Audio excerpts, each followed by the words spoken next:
of Saturday morning cartoons. This morning, starting at 7:100 on.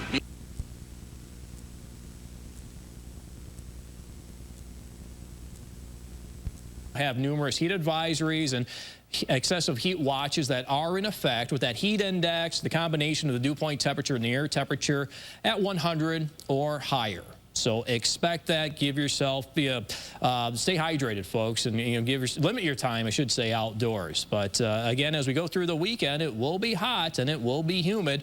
There's that chance for a thunderstorm or two across the hills of western South Dakota during the evening, and there's that chance that they may become strong to severe. I think wind will be the main threat out of any storms that do develop. We'll have a lot of sunshine in central and eastern KELO. The clouds do thicken into western, maybe central South Dakota. I would say the later we go through the day. So this is our outlook here with a marginal risk for severe weather for the evening hours, maybe early tonight, depending on how strong these storms go and how long they can sustain themselves. But again, damaging winds will be the main problem with any storms that do develop. So we'll have the 90s, 100s here for this weekend. We slowly cool by midweek, but look what happens as we get into next weekend. Would not be surprised to see those temperatures return to the 90s next weekend. In fact, before then, I have the forecast highs into the 90s, and we'll get to that with the 7-day forecast coming up in a bit. I showed you this yesterday. I'll show you it again today. Moisture is very limited, so our chances of showers and thunderstorms in that 7-day forecast only in there at about 20 to 30%. He's standing by live.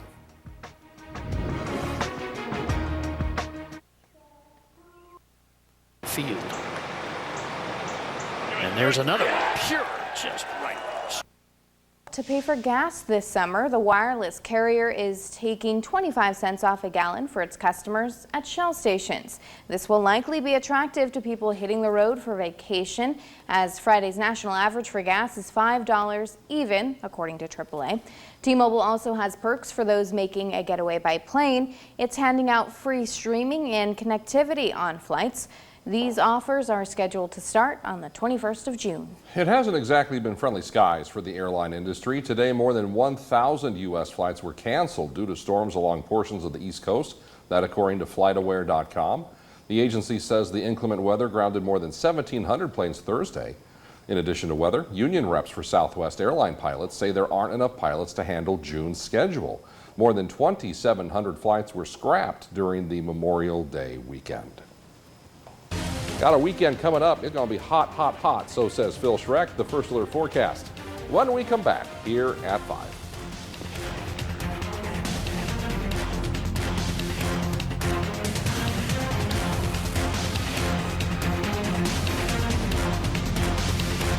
The First Alert Weather Team helps you plan and prepare for the next big thing. For destination on time by flying commercial. Those commercial flights grounded thousands today. Delays and cancellations are expected to continue through the summer months. Airlines are now cutting back on flight schedules to try and curb the chaos and the crowds at the airport. News Nation's Brooke Schaefer, she joins us live right now at the Miami International Airport. Brooke. Yeah, hey, Kelsey. Already today, more than 1,000 flights have been canceled across the U.S. And as you mentioned, some airlines are even pulling back on some of their services because of the pilot and staff shortages nationwide. American Airlines actually confirmed to News Nation that they have made what they called a difficult decision to stop service at the Toledo Airport in Ohio. That move leaves passengers in Toledo with only one airline option, only a few flights in the U.S. going out of that airport. And in February, actually, the travel website The Points Guy reported United Airlines was also dropping 17 domestic routes. I just talked to a pilot. He's actually the spokesperson for the Allied Pilots Association. He told me he's not surprised that airlines are dropping routes. And he said, unfortunately, he's also not optimistic about travel getting better anytime soon.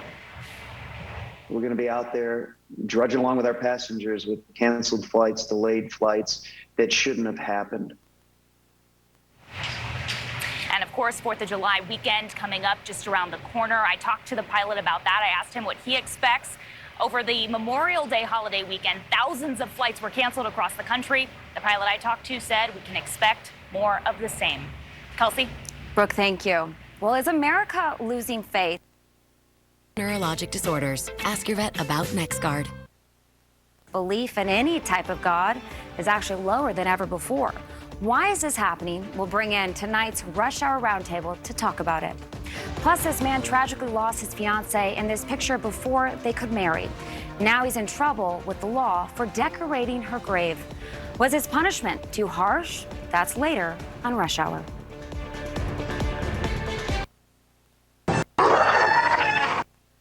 Policy. I order you to go to this meeting with the Canadian foreign minister. You follow that order. I mean, you don't have a reason not to, and you're in a chain of command in the United States federal government. That's why I wonder whether this is somehow different, your analysis. Sure, it absolutely could be an order. Again, if you're a prosecutor looking at the case, you've got to know the details. You've got to know the precise language that was used with Pence. And that's why at this point, we see so many different possibilities, all of them criminal. There's not really an exculpatory option here. We don't know exactly what the choice would be. And that's part of being a prosecutor and exercising your discretion. It's picking the right statute, the right crime that you believe you can prove was committed. I think your pick here, Ari, issuing an order to do something that's illegal is an awfully good choice, and the facts may ultimately bear that one out. Appreciate your precision there, and part of what you're reminding us is, while that, as you said, may be an option, there could be a fact pattern when all the evidence is in where a more benign reading, if Mr. Pence, for example, provided testimony saying, well, in 7 different ways he wanted me to do it, but he's a careful mob boss, to quote Maya Wiley from 5 minutes ago, and he didn't directly order me, or I didn't perceive it that way. As you say, there's some nuance there, which is important. We're trying to be as careful as possible. This is heavy stuff. Joyce and Maya, I want to thank you for kicking us off. I know you've been busy this week, so we thank you for all of that, and I hope you have a good weekend. You too, Ari. Appreciate it. Coming up, Ari. Thank you. Coming up, the pardon list, pleading the fifth, why Trump's coup lawyer is in legal jeopardy. That's my report on the biggest smoking gun. If you take one thing from all 3 of these hearings, that breakdown's coming up. We also have, because we're trying to understand everything we've seen in context, some of the most explosive moments from all 3 hearings. You ever feel like each night we're just kind of doing the most recent one? I mean, that's why it's called news, but I'm going to show you what our team has put together about all of the hearings thus far. We think that is worthwhile. And by the end of the hour, we have 2 of what might be your favorite stars from the iconic show The Wire.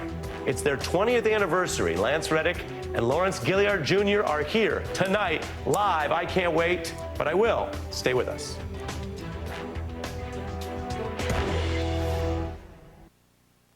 Senate plant. That science transforms into a yummy. Gene and Carl, every time I saw Connie Chung, she was running in high heels faster than I could run. Gordon has been working events, the courts, campaign. Is it about today's Republican Party, what's going on? I think both the Republican Party is more dangerous, and Donald Trump is a very different character than Richard Nixon.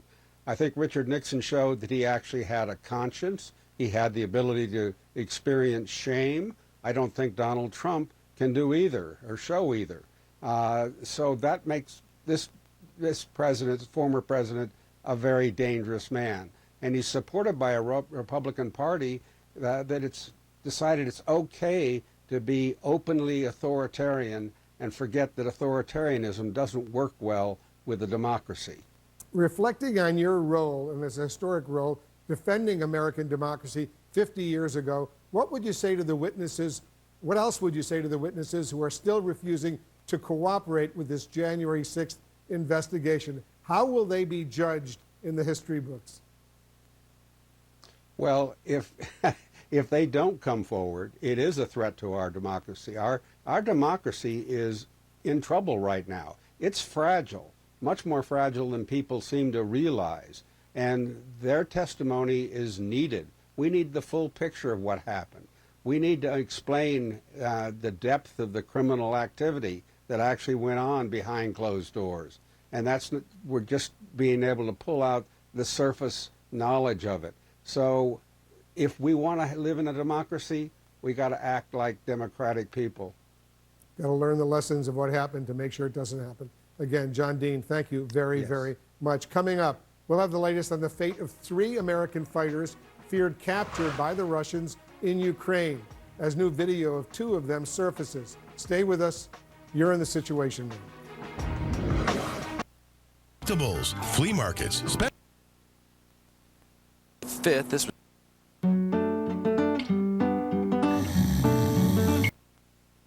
Poll taking a look at whether the country is losing its religion. Results show only 81% of U.S. adults believe in God, down from 87% in 2017, the lowest that number has been since the poll began in 1944. That normalization, that being able to be out, to see ourselves out in public is a really big thing that's changing a lot of minds. Nick Fish is the president of American Atheists. He thinks there are actually fewer believers than the poll even suggests, that there's still a stigma surrounding being a non-believer. 4 in 10 people believe God hears prayers and can intervene on people's behalf. 28% say God can't intervene, 11% think God does neither, and 17% of Americans say they don't believe in God. What I've discovered and what I hear is that I'm not Christian, I'm not religious, but I'm spiritual.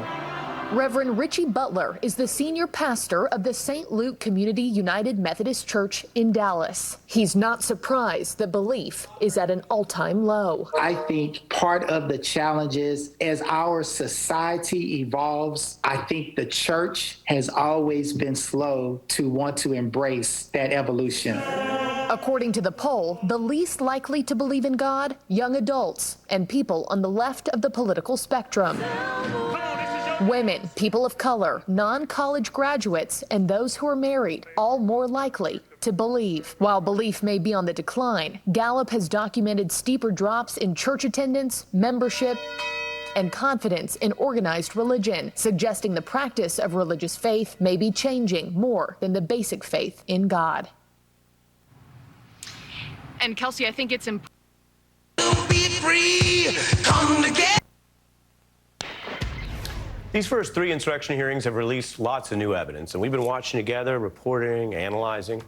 Now, as promised, with you, I'm going to turn to the smoking gun evidence that felt big when it happened, for sure, but I don't know about you, I'm not sure that in the entire sort of community of people paying attention to this, which now numbers in the tens of millions, that it has broken through as quite as significant as it should. But there is time yet, and that's why we're focusing on it. I'm talking Nixon Watergate level stuff. I can report for you tonight, this is one of the largest new smoking guns. New evidence showing coup plotter and Trump lawyer John Eastman knew and even admitted in writing in secret the whole plan was illegal. Dr. Eastman emailed Rudy Giuliani and requested that he be included on a list of potential recipients of a presidential pardon. Dr. Eastman's email stated, quote, "I've decided that I should be on the pardon list, if that is still in the works." Dr. Eastman did not receive his presidential pardon. Eastman and Trump knew this was all illegal, which is why he wanted a pardon, and that's the smoking gun. Eastman seeking a pardon for himself for his apparent crime with Trump as the apparent co-conspirator. This is Trump's own lawyer. So I want to show you exactly what this is. We showed it in the committee hearing, but here's the independent evidence. The thing about these hearings is we learn stuff and we can put it in our own context. He's writing Giuliani, and Eastman says he wants to be on the pardon list. Now, that is damning. That is a sign that he not only knows what he did was potentially illegal or illegal, but that he could be indicted for it. And let me be clear, because I want to be as clear as possible with you. If he thinks that about himself, all of that applies to Donald Trump. There is no separate Eastman criminal plan. He's not embezzling money on the side from the IRS. He's not planning something else on January 21st. This implicates Trump from his own, apparently incompetent lawyer. Now, that's my best effort to explain to you why I think it matters. Let me show you some other sources in case you say, okay, but that's just one journalist's view. Here's the Supreme Court of the United States. A pardon carries the imputation of guilt and acceptance of a confession of it. I'm going to read that to you again. The Supreme Court. This is the law in America. You may not know it if you don't keep track of this stuff or you haven't committed crimes, but lawyers know this. When you seek and accept a pardon, you are confessing legally. Now, that's the high court of the land. And let me give you one more source, because we try to report this stuff out directly. That means talking to everybody. Might mean talking to people you don't want to hear from. And obviously, you have free will. You can always change the channel. But just last night, we were joined by a Trump lawyer who defended then-President Trump in the first impeachment, Robert Ray. He also succeeded Ken Starr in the investigation into President Clinton. This is an individual with right-wing legal credentials. And while we went back and forth on certain points, he did acknowledge that this lawyer, Eastman's, in trouble, and asking for that pardon is not good. As a lawyer, you try to navigate along the lines of never doing anything that would get you disbarred, never have to take the Fifth Amendment, and I think probably the parallel in something like this is never do anything for which you would have to seek a pardon. Never means never. That's Trump's defense lawyer, basically saying Eastman is in a bad spot. Never do what he did. Now, broaden out, let me just put it like this before we bring in an expert that I think you all know and that we rely on. Richard Nixon sought a pardon in his term's notorious final days because he knew what they had done. And thus, Nixon knew he had criminal exposure. Period. Undisputed. Now, let me bring you up to date to what we're discussing, because this is why it's Watergate level. John Eastman sought a pardon in Trump's final days because he knew what they did, and he knew they had criminal exposure. Eastman wanted a pardon to protect him from federal indictment for what he did with and for outgoing President Trump. This sounds bad. It may even sound like I am belaboring the point, although I'm belaboring it because it is important. This is a legal heart attack. Everything I've said that sounds terrible for Mr. Eastman and Mr. Trump relates to what Mr. Eastman thinks, not what I think. He thinks he needs a pardon. He thinks that he is in a situation where it can be at least reasonably argued or proven that he committed, to thwart the lawful election, a crime that then President Trump would be in on. Now, if you feel like I've just been going on and on, I wanted to make sure to make that point clearly, but I want to put an exclamation point on it. So with the help of our beat team here, we want to widen out, remind you, this is not high-level lawyering stuff. This is straightforward. This is like, if you plead the Fifth, as we know from a lot of pop culture and other references, which Eastman did over and over, well, you're already not in the best spot. And I want to be clear, I said this before. Legally, it does not justify discrimination against whoever pleads the Fifth. But boy, do we all know it's not great. I'm pleading the Fifth until I speak to my lawyer. I assert my Fifth Amendment right against being compelled to be a witness against myself. On the advice of counsel, I must respectfully decline to answer your question based on my rights under the Fifth Amendment to the United States Constitution. Is that statement in this memo true? Fifth. I plead the Fifth. Did he tell you where he was on the day McAllister was murdered? I plead the Fifth. And that's what it looks like when people plead the Fifth. This is important. We have a special guest who has been both a federal prosecutor and a counselor to these type of house. Two-bath house has an open floor plan and some unique features. We'll give you a tour of the home that's going up for auction later this month on tonight's Eye on Kettleland. Now let's get one last check of our weather with meteorologist Scott Munt. Well, we're looking at hot conditions over the next several days until about midweek of next week. Slightly cooler as temperatures return to the middle 80s on Wednesday, but that does not last. Looks like our 90s will come back by the time we do get into the later period there of the 7-day forecast Thursday and Friday. Stay cool throughout the weekend if you can. Thank you for joining us. We'll see you back here at 6.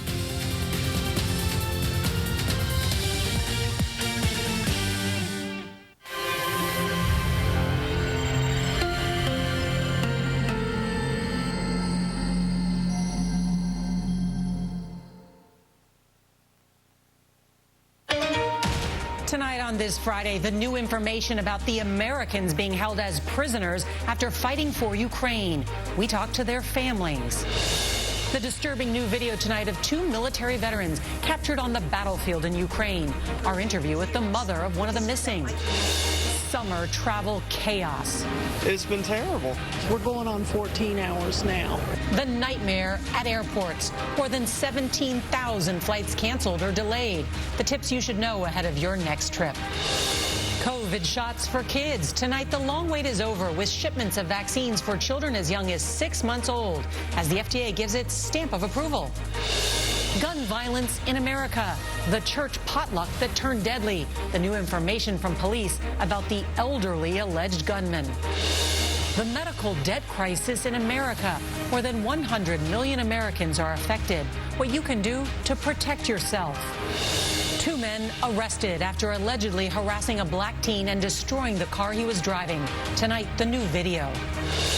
Watergate 50 years later. CBS News looks back on the scandal that led to the downfall of a president. And on the road at a high school graduation that included cheers, diplomas, and plenty of tears. This is the CBS Evening News with Norah O'Donnell, reporting from the nation's capital. Good evening, and thank you for joining us on this Friday night. As we come on the air tonight, the State Department is scrambling for information on 3 Americans who've gone missing in the war in Ukraine. Their families are anxiously awaiting any news. All 3 served in the U.S. military and traveled into the war zone to help the Ukrainians fight the Russians. Well, today, Russian media showed video of 2 of the men, Alexander Druki and Andy Wynn, apparently in Russian custody. But tonight, we're not going to play the audio on this video so as not to play into any propaganda. The pair vanished about a week ago in eastern Ukraine, where the fighting has been brutal. Russian forces are out to crush Ukrainian resistance and take control of the entire Donbas region. Well, today, President Biden says the U.S. doesn't know where the 2 men are and said Americans should stay out of Ukraine. There's a lot to get to this evening. CBS's Chris Livesay is going to lead us off tonight from Ukraine. Good evening, Chris. Good evening, Nora. The Kremlin says it doesn't know anything about American prisoners in Russia, but members of their squadron tell us images of them in Russian hands are undeniably real. They're alive, but in Russian custody and forced to speak Russian. A member of their squad tells CBS News they are 100% certain the video and this photo are real, all circulating in Russian media. It's his body language. It's his voice. We spoke to the mother of Alex Druki. It sounds like him. It looks like him. But he did stress that if there was ever a video shown of him, to not believe anything that he said, to know that he was being coerced into saying what they wanted put out. CBS News spoke to another American who says he fought alongside Druki and Andy Wynn. He asked not to be identified. We knew that by going over there and serving for the government of Ukraine, that little to no protections would be extended to us and that the United States government would be powerless to help us. It may be Ukraine's war. Dude, that was right behind you. But more and more Americans are fighting in it. Now, a 3rd American fighter has gone missing on the front lines. Retired Marine Captain Grady Kerpasi, a 20-year veteran, reportedly disappeared after taking small arms fire in the Kherson region.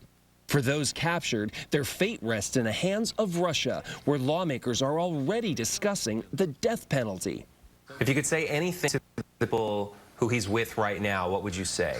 To treat both of the boys in humane, give them humane treatment and just, take care of them. Now, a member of their squadron tells us Druki and Wynn fired on a Russian vehicle the night they disappeared. That act, he says, was nothing short of heroic and probably saved the lives of everyone else there. Nora. Chris Livesay, thank you. Well, today in Alabama, we learned the sad news that a 3rd person has died following a church shooting near Birmingham. And we're learning more about the elderly suspect who is charged with capital murder. He's also a licensed firearms dealer. Here's CBS's Mark Strassman. St. Stevens, have active shooter incident with injury. Scene is not secure. Gunshots at a Thursday evening potluck supper. Mostly seniors sharing fellowship at St. Stephen's Episcopal Church outside Birmingham. And an occasional attendee of the church that I will only identify as a white male was at the dinner. At some point, he produced a handgun and began shooting, striking 3 victims. Local news reports say a visitor calling himself Mr. Smith sat alone. Longtime church member Walter Bart Rainey invited him to join the group. Smith declined and later suddenly started firing a handgun. Among those killed, the 84-year-old Rainey, 75-year-old Sarah Yeager, and 84-year-old Jane Pounds, who died from her wounds today. Suspect Robert Finley Smith was stopped when another church member hit him with a chair. The person that subdued him is a hero. Coincidentally, today is the 7th anniversary of the Mother Emanuel church shooting in Charleston, South Carolina. In a racist rampage, gunman Dylan Roof killed 9 parishioners meeting in fellowship.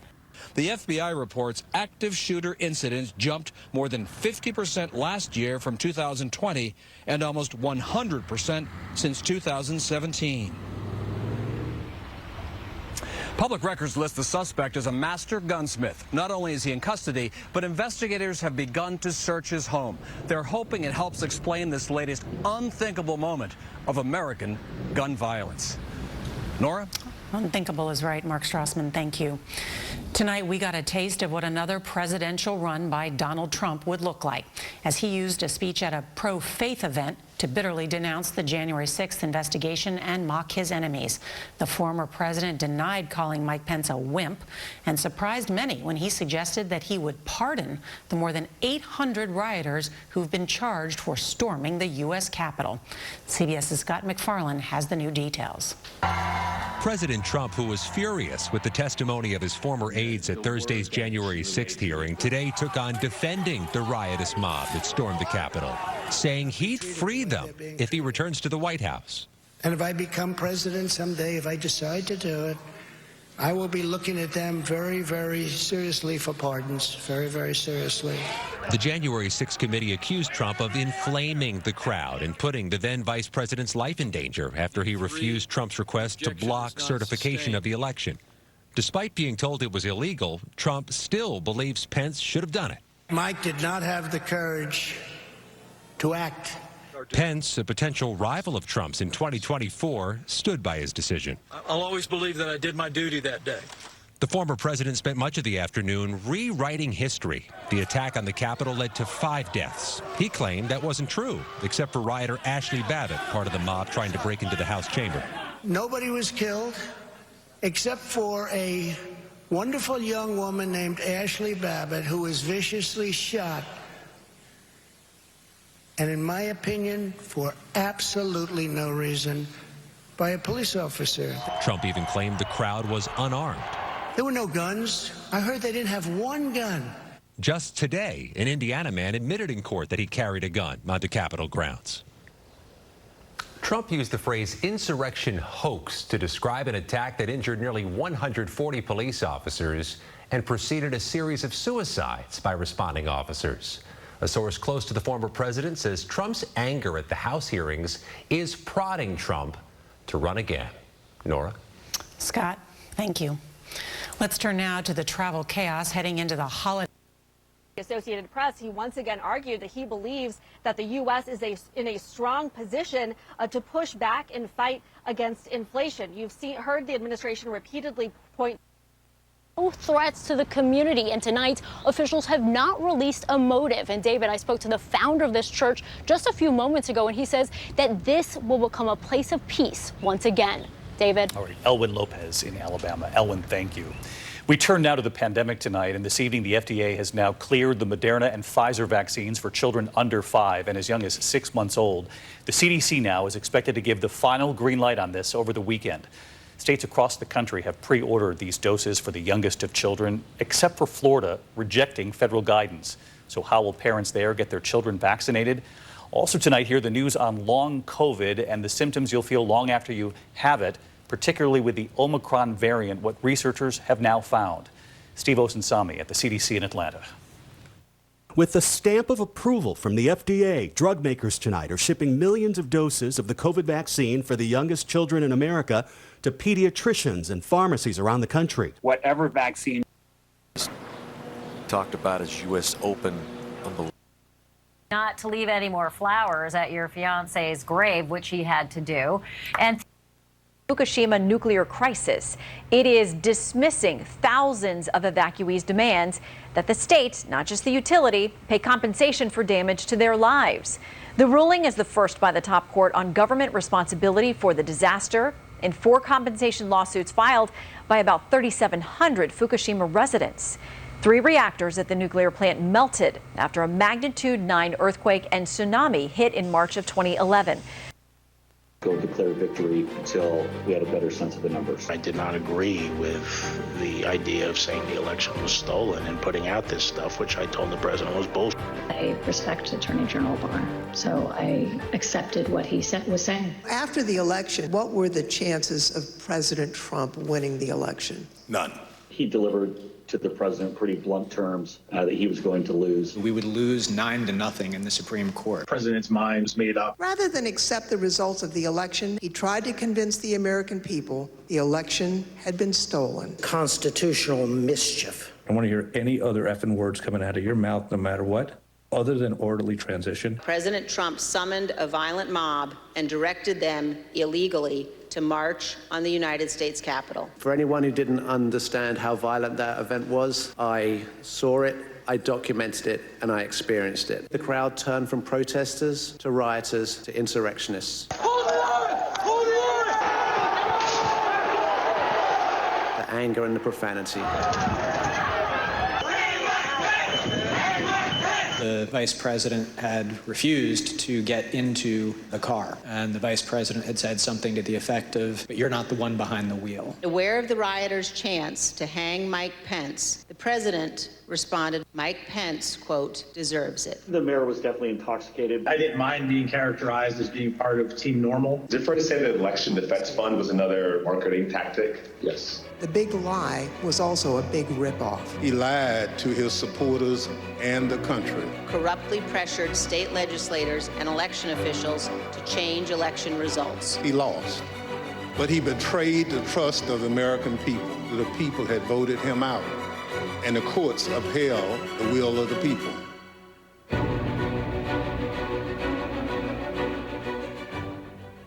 That's the committee's opening argument here from 3 hearings. The Trump folks knew it was illegal, they knew he lost, and he and some aides staged a coup. It can happen here, and the committee warns without consequences, it may yet happen again. We're going to fit in a break, and when we come back, we get into some of the other evidence that points to criminal liability and why people are talking about thug life right now with special guests. What are you recommending for school? But what it does give is a very intimate view of Churchill during the war and the stresses and strains he was under, and of her growing devotion to him that lasted all her life. It's a fascinating read. Congratulations, Miss Emma Solms, granddaughter to Winston Churchill. Thanks for being here. Thank you. Shannon, we'll send it back to you. All right, thank you, Brett. Up next, the panel on President Biden's sinking polls, former President Trump's speech to faith-based voters in Nashville, plus their winners and losers.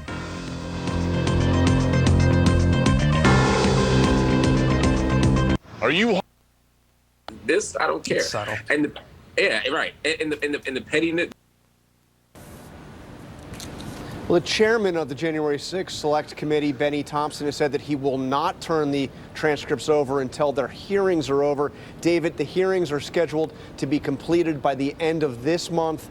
I am told that shortly after the hearings wrap up, they will likely turn the transcripts over. In other words, as early as July. All right, David. John Carl, who's been with us all week long on this. John, we appreciate it. We turn now to the economy and news tonight on mortgages across this country. This comes after a tough week already. That massive interest rate hike aimed at taming historic inflation here in the U.S. Stocks closing out their worst week since March of 2020. And just days after the Fed raised those rates, the news on mortgages, the impact, and some brokers tonight who hope there might be a key silver lining in all this for some of those who've been looking to buy a home for some time now. Victor Akendo from Florida with the explanation.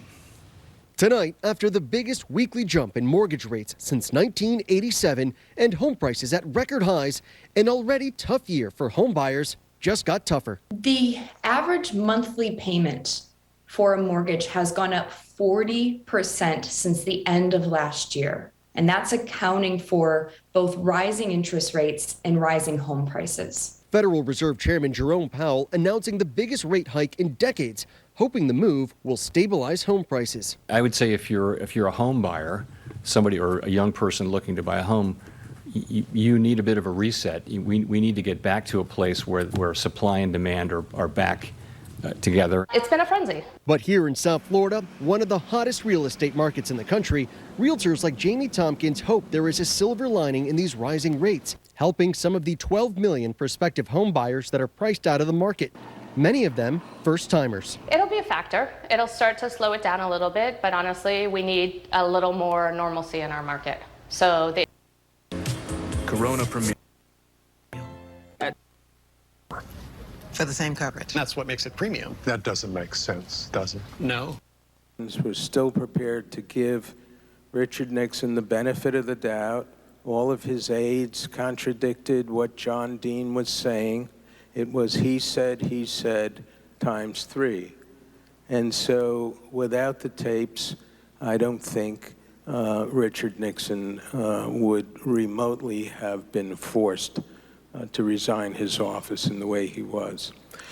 But we listened to the so-called Cancer on the Presidency speech, in which John Dean, to his great credit, attempted to get Nixon to realize that the cover-up couldn't last and that he, Nixon, ought to call an end to it, have the individuals who were responsible for violating the law already come forward and take their medicine, including Dean. And Nixon asked Dean, well, how much will it cost to keep it going? And Dean said, well, $1 million over the next 2 years. Well, Nixon said, well, suppose I could get the $1 million and you could find a way to deliver it to continue to keep the Watergate burglars quiet, paying them hush money. Don't you think that makes sense?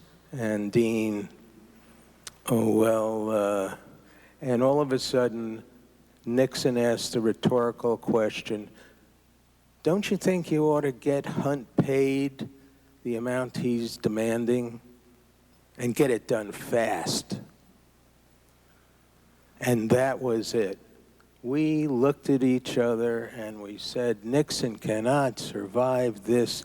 He has, in his own words, through his own mouth, irrefutably provided evidence that he has joined the conspiracy. If he wasn't a member before, he sure as hell is now.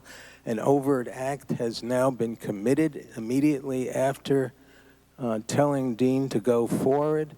Hunt was paid and off to the races. So we said to Leon, we know you don't want to name Nixon as a defendant. We understand the constitutional process of impeachment is preferable. It's in the Constitution. It is the remedy to remove a corrupt and criminal president. But on the other hand, we have evidence here right in front of us that Richard Nixon joined the conspiracy as a conspirator. We can't not use that evidence. And I know you don't want to get ahead of the curve and name Nixon in the indictment as an unindicted co-conspirator. But how about if we put it before the grand jury to vote on who the unindicted co-conspirators are, and that the grand jury votes to authorize you, Leon, to name Nixon at the appropriate time in the proceedings as an unindicted co-conspirator. And he agreed. And in fact, it was at a very, very tense cocktail party at Jill's home that we broached this question to Leon. And Leon agreed that it was the right thing to do. Time passed. We kept it a secret. There were no leaks from our office in Watergate. Sorry, Bob and Carl. The truth. What did he say? I didn't hear that. And I'm probably glad I didn't hear that. So some 6 weeks later, James St. Clair, the president's lawyer, is on the Sunday morning TV shows saying that our trial subpoena for 64 new tapes that included the so-called smoking gun tape should be denied because all of this evidence was hearsay. It couldn't be admissible at trial. Well, Leon and I and Phil Lacavera went over to the White House. We met with St. Clair and General Haig, the chief of staff, in the map room. And we said, you know, you're not getting anywhere with this argument. Those tapes are coming into evidence because, take a look at this. And we handed St. Clair the transcript of the grand jury's vote to name Richard Nixon as an unindicted conspirator. And that was the end of that argument.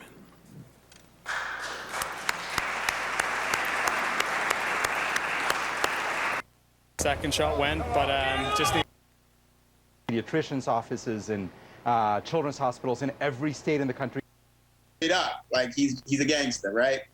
And now tell your friends. The governor and the Department of Health had made a different choice. I wish they had given the parents of Florida a choice to get vaccinated next week. It is going to get delayed. We're going to do everything we can to get those vaccines out to Florida as quickly as possible. Yeah, good point. Dr. Ashish Jha, as usual, thanks so much for joining us. Thanks for all that you are doing. We are deeply, deeply grateful. Thank you, Wolf. Just ahead, 3 people now are dead after a shooting at an Alabama church. CNN is now on the scene with new details. Stand by. Full day at the top of the hour. Liberty, liberty. Temperatures. Milestone. He turns 80 tomorrow, and what better way to mark the big birthday than on stage last night in New Jersey? The sellout crowd got quite a surprise when Sir Paul was joined by the boss, Bruce Springsteen.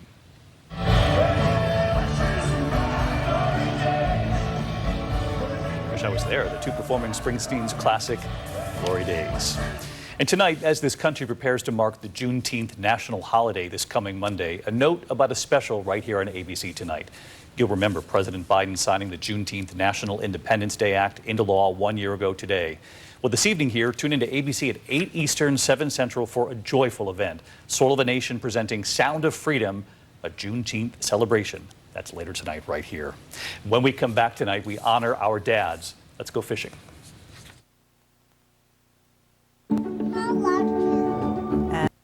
Sneezing and coughing now. Oh, yeah.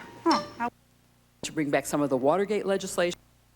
The street, we want them in treatment. We want them in treatment. We want them in shelters. Right. We want to get them the help that they actually need. They're not going to get it at a Starbucks. But we don't invest in those things, Jason. We don't invest in treatment. We criminalize it. But that's not Howard Schultz's fault. The biggest problems are happening in Democrat-run cities. So if you want to start spending more money and actually taking those votes, I will happily stand behind that. Guys, but we're not doing that. producers are telling me to wrap. Sit tight. We'll be right back.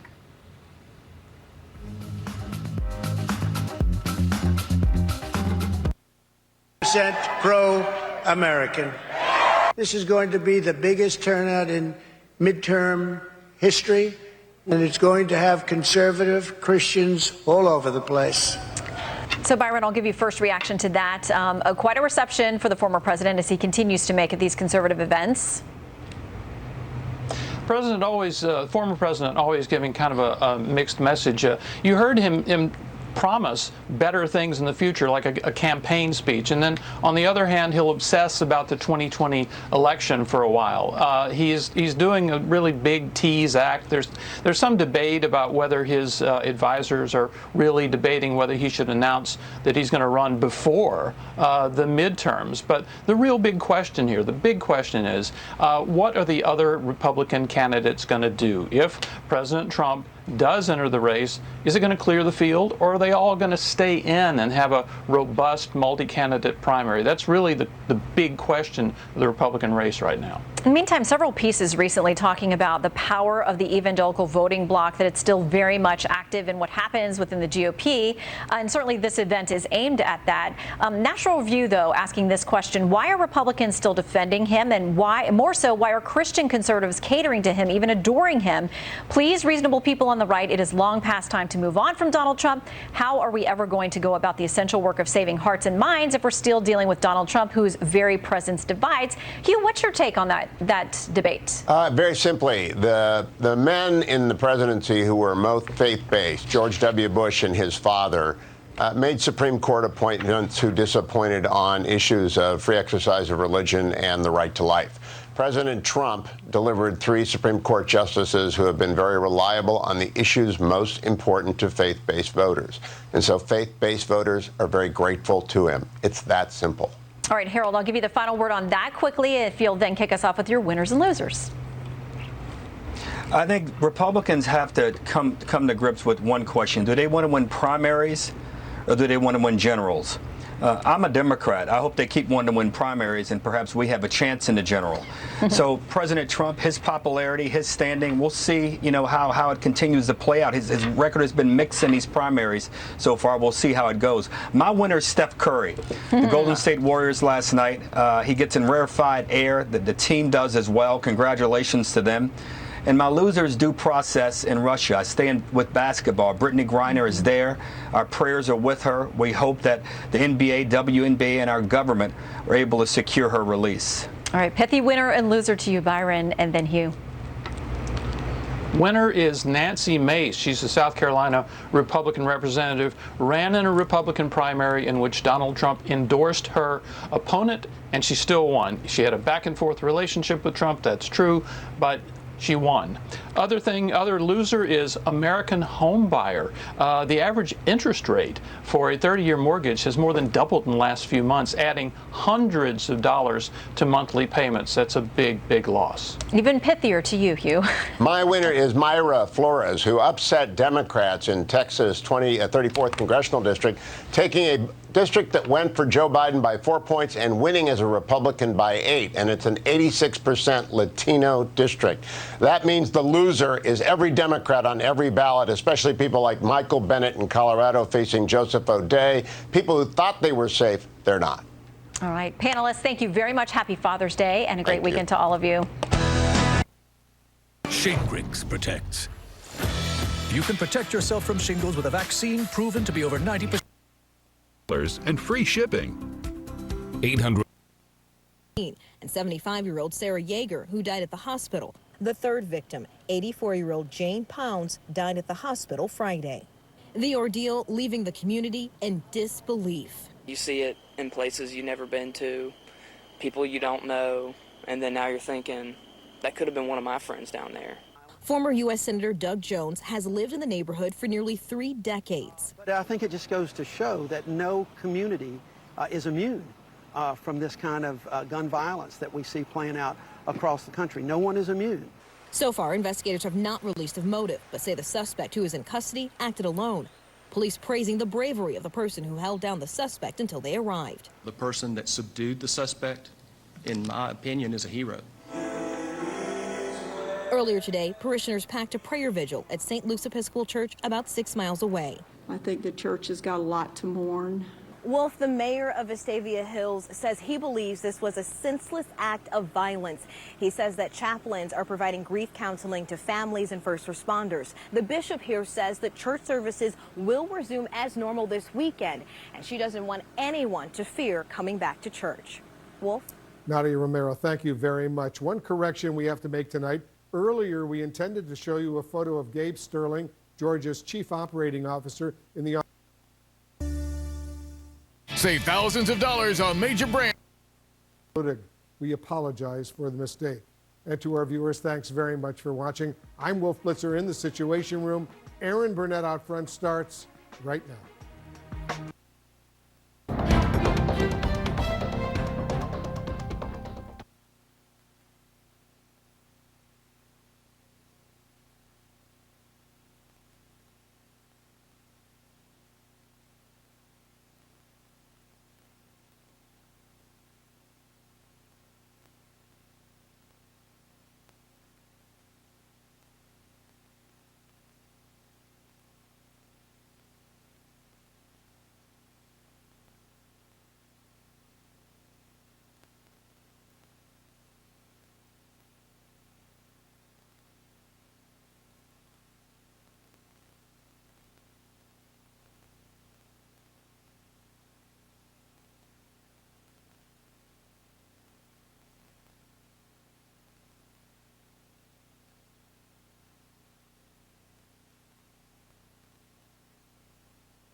They only see the thing that's dominated her face and her life since she was 10 years old.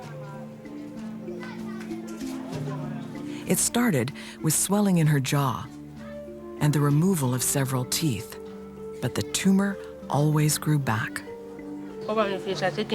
When I'm walking, I cover my face because when people see me, they talk. They make fun of me. So when they talk, I'm ashamed. They make me cry. Isatu's traveled far, from Sierra Leone to Conakry, Guinea, with her sister-in-law and infant son, all in the hope that mercy ships can remove the tumor and end her suffering for good.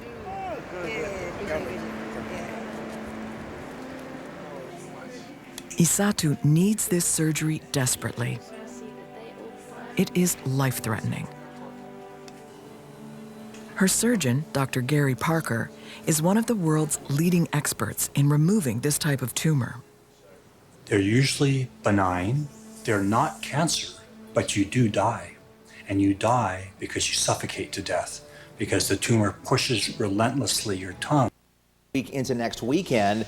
Today, though, things not too bad. Yes, it's very warm outside, 80s to right around 90, but it's feeling pretty good because of the dew points are still fairly low. Here's a look at our latest temperatures here at the top of the hour. We're in the 80s pretty much area-wide, although Yankton has 91. It's 89 now in Sioux Falls, 86 average. And here's what Trump's own Attorney General Bill Barr said about it. When I went into this and would, tell them how crazy some of these allegations were, there was never an indication of interest in what the actual facts were. My opinion then and my opinion now is that the election was not stolen by fraud. And I haven't seen anything since the election that changes my mind on that, including the 2000 Mules movie.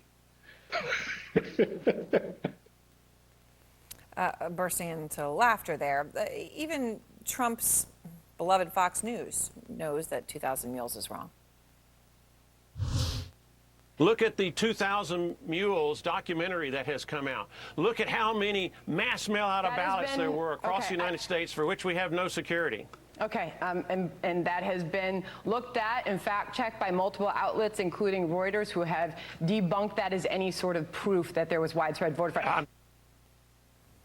Look, it is what it is.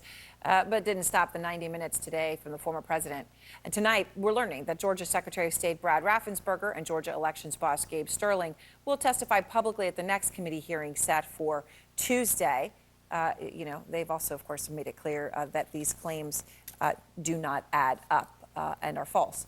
Manu Raju is out front on Capitol Hill. And Manu, what more are you learning about what the committee has on tap for next week as they, you know, they're getting into what is supposed to be the final few public hearings?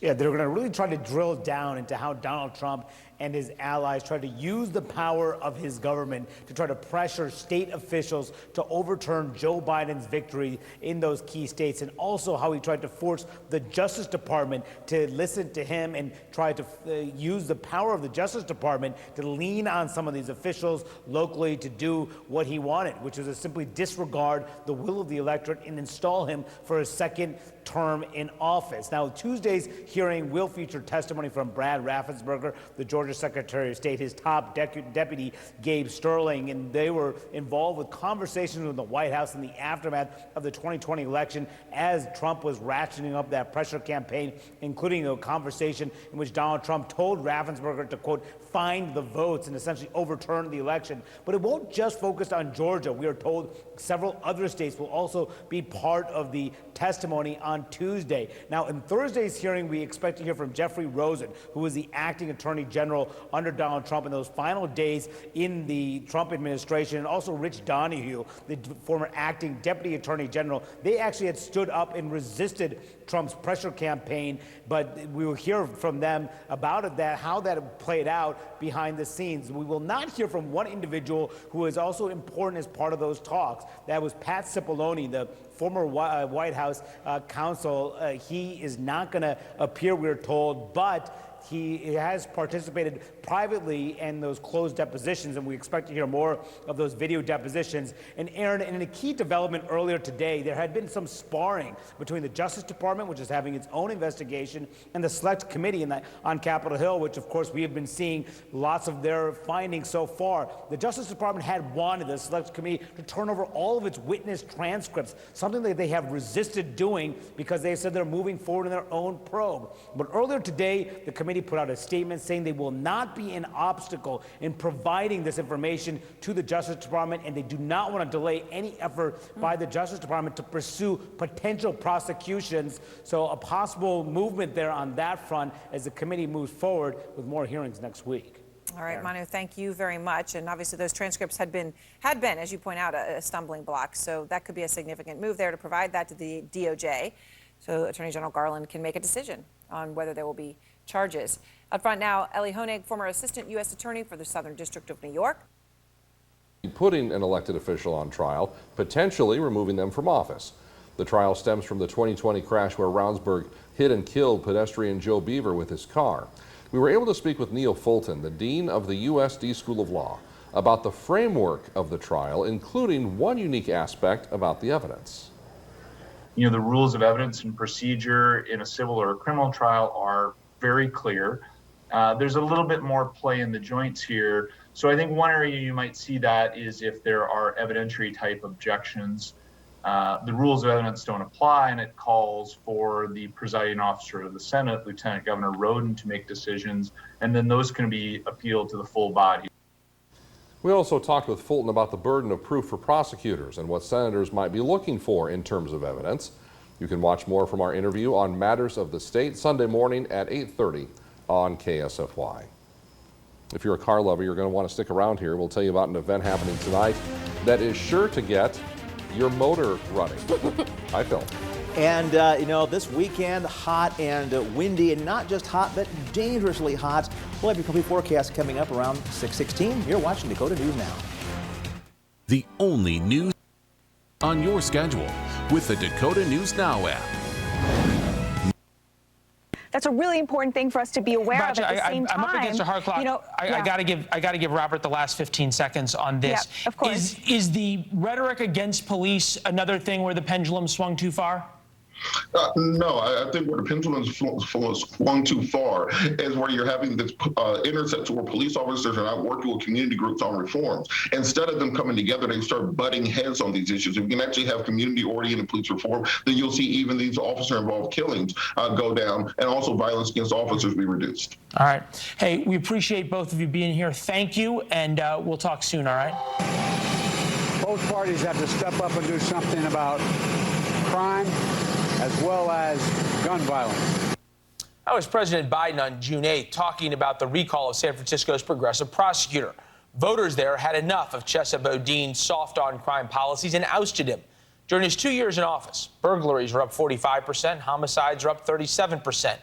And viral videos show shoplifters unafraid of police, unafraid with good reason. Mr. Boudin rarely prosecuted them. Here is the man at the center of the controversy post-recall. This is a movement, not a moment in history. And I want to be very clear about what happened tonight. The right-wing billionaires outspent us 3-1. They exploited an environment in which people are appropriately upset. And they created an electoral dynamic where we were literally shadowboxing. Voters were not asked to choose between criminal justice reform and something else. They were given an opportunity to voice their frustration and their outrage, and they took that opportunity. Clearly he and Mr. Biden differ on their takeaway from the election. Lieutenant Tracy McCray is here, Vice President of the San Francisco Police Officers Union, and joins us now. Is San Francisco suddenly safe now? Well, I would hope so. I think what you saw was, we called it a movement. It's a movement out of office for him. So it's getting us on the right track about our reputation. Whoever comes in next, you know, let it be known that we will prosecute you. And there are no backroom deals for criminals, so they can go out the back door and continue doing what they were doing. London Breed, who's the mayor there, is going to appoint a prosecutor until the next election. This does not mean that criminal justice reform in San Francisco is going anywhere. It does not mean that there will be all of a sudden a significant setback. How does that mean that all of a sudden criminals are going to be prosecuted? So I think, you know, you can have someone held accountable and you can have criminal justice reform. They can coexist. People think you trade in one for the other, and you don't. Like I said before, people who commit violent crimes aren't going to be sent to diversion programs for nonviolent people. That does not work. People will not be sent to programs where they giving credit for time served for sent to drug diversion when they don't have a drug problem. So those shenanigans will stop. And we haven't had someone as a DA who has prosecuted a case, who's been a prosecutor for a very long time. And that is what we need. Obviously, the citizens there were fed up. Recalled San Francisco Boudin and LA DA Gascon, both progressive DAs in California. What would be your advice to law enforcement in Los Angeles, who probably feels the same way about Gascon that you all do about Boudin? I mean, this is democracy at work. You know, everyone is held accountable to someone. Elected officials are held accountable by the constituents, the people, and the people exercised what they needed to do last night in that recall to vote him out. And so for my brothers and sisters down in LA, you stay the course, because obviously if it could happen in San Francisco, it could happen anywhere. So hold steady, do what you need to do. We continue to go out and do our job, but people are going to hold these elected officials accountable. And if they don't like what they're doing, obviously there's a remedy to that, and they will remove them from office. They'll remove them from office, but it takes a while perhaps for the message to get through to the criminals. What has to change on the street for criminals to learn that it can't be business as usual or business the way it was under Boudin? You know, it goes back to the reputation. We have a great police force here. The men and women of this department go out every day and arrest criminals. They present great cases to the prosecutors to prosecute, and the prosecutors have to do their job. So this is a first start. we'll continue to do our jobs, and criminals will know that. They already know it. What comes next for San Francisco? Is it simply just prosecuting the people you arrest? Because I know a lot of our discussions revolved around Prop 47 that made shoplifting essentially like getting a traffic ticket up to $1,000. Even if a new prosecutor wants to come in and crack down on that, they really can't, can they? No, so that was going to have to go to the voters to change that. Prop 47 is going to have to be, reworked, taken off, right? Because we know it doesn't work. It allows people to commit these crimes where businesses are still being targeted. So the people of the state are going to have, to make some tough choices. Do you want to hold people accountable, or do you want them to continue to rob and loot and steal, unabated? That just can't happen in a civilized society. Boudin, in his, I guess you can't really call it a concession speech because he wasn't conceding. He was just sort of thumbing his nose at the voters. But when he said, we're not asked to choose between criminal justice reform and something else, they exploited an environment in which people were appropriately upset. It leaves out what they were upset about. What don't you think Boudin understood about the message that was being sent? I don't think you understand that his job was to prosecute and be a voice for the victim, right? He's coming at it from what is a societal issue. We can't go into people's homes and raise their kids and teach people right from wrong, right? We get involved with people when they do something that brings us to their attention that they've committed a crime, right? But the things he's talking about, that should be in the home. And that's not what you're supposed to be doing as a prosecutor. That's great and all. So go work for a think tank. Go, start an organization to go help people raise their kids better. But that's not what a prosecutor's job is. So let's get it straight. Prosecute. Do your job. Well, come back and talk to us when the new appointed prosecutor is in office to see if they're doing their job, all right? Thank you very much for having me, Leland. I'll be back. Yeah, thank you, Lieutenant. It's good to see you. The public health threat no one seems to be talking about. Plus, the hypocrisy of big corporations who champion pride in public and donate to anti-LGBT politicians.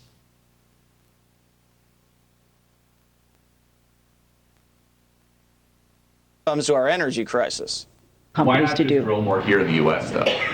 Because we don't need to do that. What we need them to do is, with the oil that's out there, we need them to refine that oil so that prices, so that the capacity could go up, and then prices would go down, inherently go down. Yeah, supply goes up, prices go down. Why didn't we think of that? The American people need.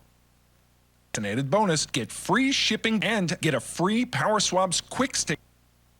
With Ukraine. There's been some question about that, about whether some European nations wouldn't prefer a quick settlement of this war, even if it meant Ukraine giving up some territory to Russia. Did this visit with the leaders of France, Germany, and Italy dispel any of that? I'm not sure I'd go so far as that it dispelled that, but certainly there was no hint of that in the visit. In no way, shape, or form did they signal that they were pressuring the Ukrainians in any way to settle this war, which is a little bit, as you point out, at variance with some of the hints that President Macron of France and Chancellor Scholz of Germany have given in the past. The headlines coming out of Ukraine every day are about fighting, Russian bombardment, buildings being destroyed, lives being destroyed.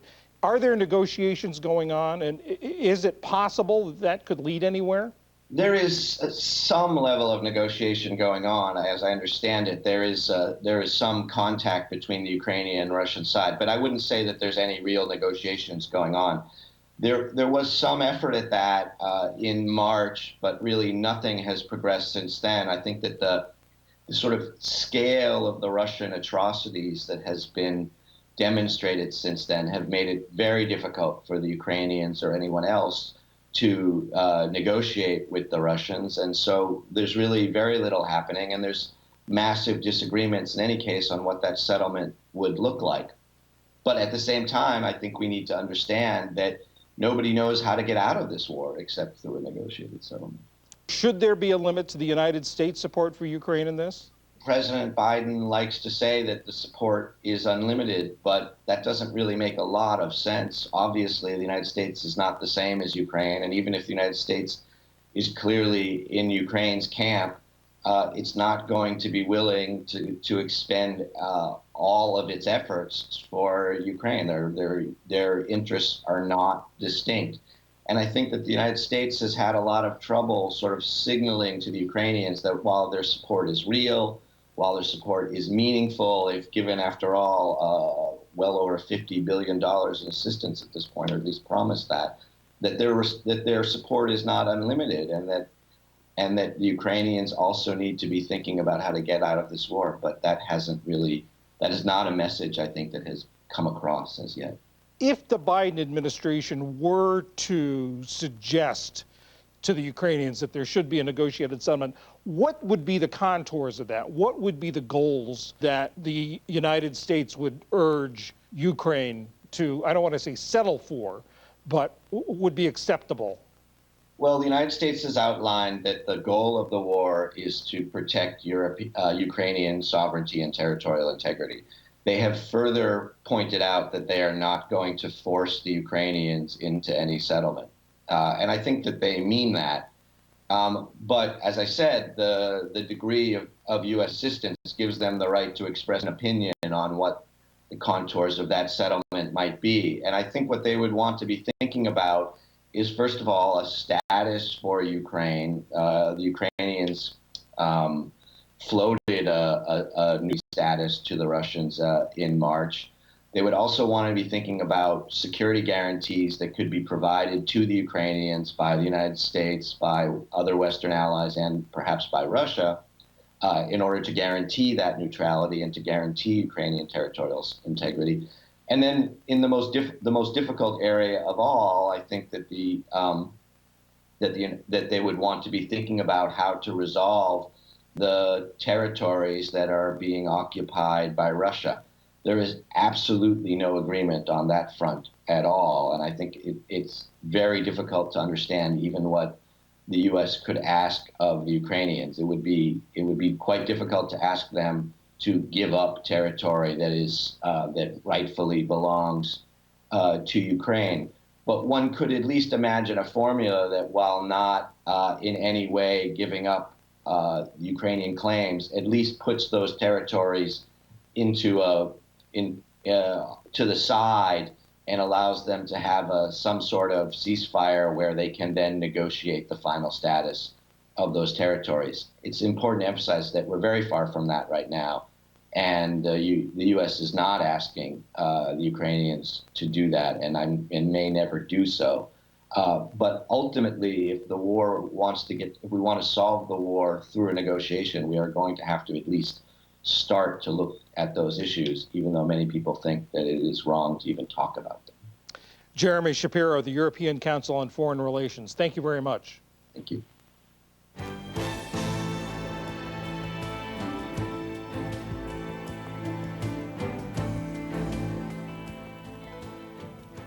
More than 7 million people have fled Ukraine since the fighting broke out in February. Among them, nearly 80,000 foreign students, most from developing nations. Although Ukraine is better known as one of the world's top agricultural producers, it's also become a hub for higher education. Indian nationals account for almost a quarter of all foreign students enrolled in Ukraine, most of them studying medicine. As Fred DeSem Lazaro reports from New Delhi, they now face an uncertain future. It's a special Friday lunch, a traditional Punjabi meal being prepared for a family get-together. But the Giridhar family's only daughter, Garima, helping mom in the kitchen, shouldn't really be here, relieved though her folks are that she is. Just over 3 months ago, she was sending home images from Ukraine, where she was in the middle of her 3rd year of medical school, being assured by authorities that there would be no conflict, she says, until just hours before it actually began. Every 2 or 3 hours there are being sirens, and we have to run to the bunkers. In the bunkers, they planned their escape. We were all afraid about everything, I contacted with my agent and he booked a bus to Romania, and the bus dropped us 20 kilometers before the borders. They walked 12.5 miles in frigid temperatures to the Romanian border, but unlike thousands of fleeing Ukrainians, she says, the Indian students were not allowed to pass. They said, we will not let you cross. We will allow first our local citizen to cross, and then we will let you cross. We have to wait there for like one night, and we were on the roads lighting a fire so we can get some warmth to us. A group returned hours later, desperate to try their luck again.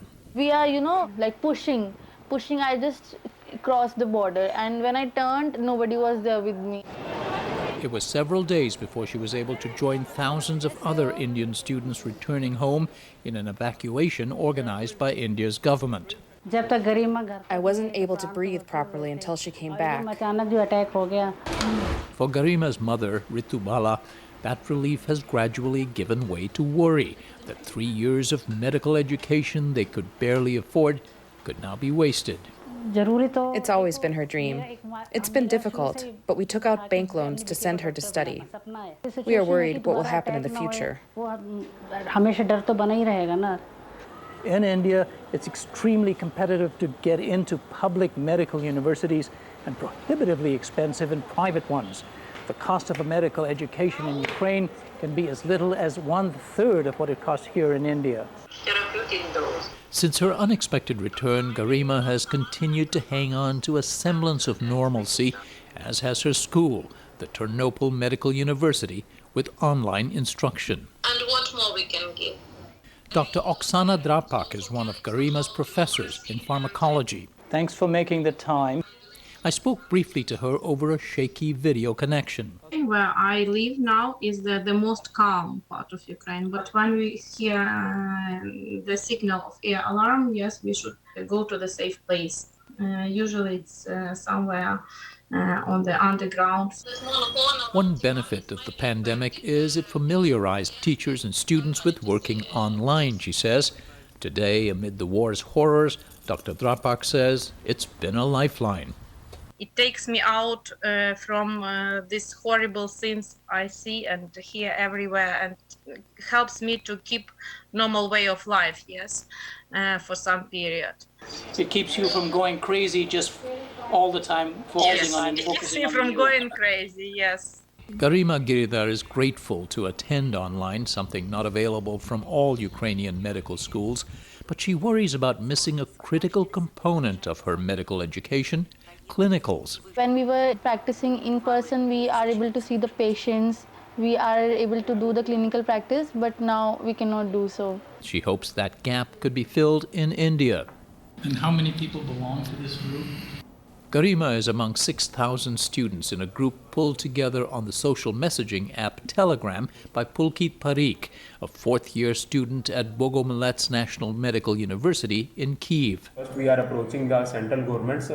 They've been lobbying government officials at federal and state levels to allow them to transfer into Indian med schools. The main thing is that because now it's have been long time and we don't know when the war will stop. Different type of lobes are there. India's Supreme Court has ordered the country's National Medical Council to develop plans to accommodate students forced to return from abroad, especially in finding clinical placement. It's a heavy lift. Curriculums are structured differently, and there's the sheer number and space. India's 542 medical schools are at their enrollment limit. For every 17 students who appeared for the national entrance examination, there was only one medical seat. Dr. Srinath Reddy of the Public Health Foundation of India hopes the plight of the Ukraine returnees forces this country to sharply increase the number of doctors it produces. In OECD countries, it is 44 per 100,000 medical graduates graduating. This is in generally rich countries. Rich countries. Whereas in India, it's 9 per 100,000. And it's sort of ironic, is it not, that India is such a major exporter of medical doctors? Unfortunately, that's true. So there are large One 2017 study showed that 69,000 Indian medical school graduates now practice medicine in the US, Canada, the UK, and Australia, pursuing superior facilities and pay compared to what's available in India when they graduate. The question for students like Garima today is graduate from where and when? We are going back in September, according to them. And according to you? I don't know. For security or maybe other reasons, I don't think it is possible right now to go back. For her part, pharmacology professor Drapak reflects a resolve heard frequently from Ukraine's leaders. I have a great belief in our army, which will overcome these problems, yes, and students may come back. And I hope, yes, and in September we will see each other. Garima Girdar is due back in September for a critical final exam in Ukraine, which must be taken in person, one that determines if she'll move on to the fourth of her 6-year course. For the PBS NewsHour, this is Fred DeSam-Lazaro in New Delhi. And a quick note that Fred's reporting is in partnership with the Undertold Stories Project at the University of St. Thomas in Minnesota.